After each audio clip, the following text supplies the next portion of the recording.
What's up, fam? It's Tanya, Tanya J, Miller LLC. You guys know we do life, we do leadership, we do it unapologetically on purpose. That means every day we're trying to help you to figure out how to fit the puzzle piece of life together so you do life right and you do it well. Talking about what do we do in remembrance? You know, like we said, there's this table at the back, the front of the Baptist church in front of the altar, and it says we do this in remembrance. It's talking about the Lord's Supper. We're talking about He sacrificed, He died, He lived for us. Now we continue in this same vein. And I said, many have lost their lives. Many have died. Many have put themselves out there. Many have sacrificed. Many have poured into us. Many have did. What do we do in remembrance of what they did? What do we do? Do we pay it forward?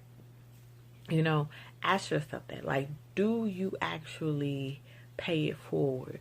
And what I mean by that, it be simple stuff. Like, y'all know the pay it forward campaign, you know, where sometimes you'll be out to eat randomly or checking out groceries and you get ready to pay. Oh, it's already paid. The bill's already covered. You like, what? Hold on. But then, do you do the same with somebody else? Even if it's not that day.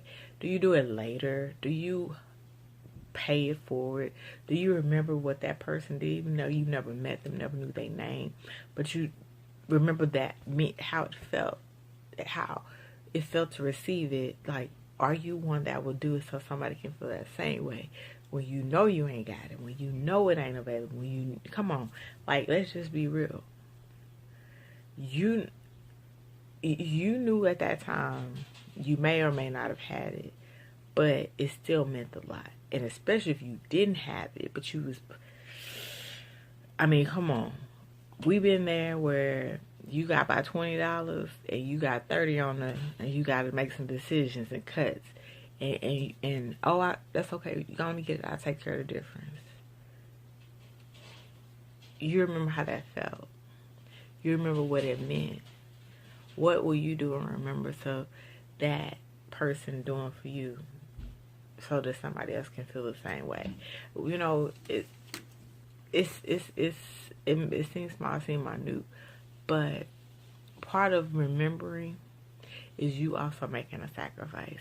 Part of being in this real true spirit is you actually doing something too. What will you do in remembrance?